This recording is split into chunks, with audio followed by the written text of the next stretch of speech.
Si, a verdade que vou contento. Fixemos un moi bo partido, os primeiros 20 minutos foron eles moi superiores, hasta que encaixamos un pouco, vimos como xogaban, sabemos que íbamos facer eso, pero bueno, en principio é un moi bo equipo, e a verdade que os primeiros 20 minutos a verdade que nos menearon. Faltoulles a profundidade ofensiva, pero bueno, quitando os primeiros 20 minutos en general, estamos bastante ben. Faltounos o gol, temos varias, esperamos ganar na casa. Se ganamos na casa temos feito. O primer día que entrei aquí, vin que o equipo encaixaba goles e dixen, aquí, señores, para defender non hai que marcar 4, hai que primeiro defender.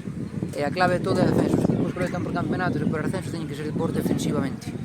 Se non eres por defensivamente nunca podes ganar unha liga nin un ascenso. Entón, defensa, e desde a defensa hai que construir o ataque e fazer equipo campeón. O resultado é bo, joder, hai que salir vivos do partido que se xoga fora e salimos vivos tanto en Monte Porreiro como a hoxe, e a verdade que moi contento co resultado, coa dinámica, cos xogadores, con todo en general. A verdade que é un moi bo partido, tamén se ganamos hoxe aquí non pasaba nada, e a verdade que máis que contento co resultado, e que as sensacións, sobre todo, as sensacións foron moi boas, que eso foi o que máis me gustou, a parte da portería cero.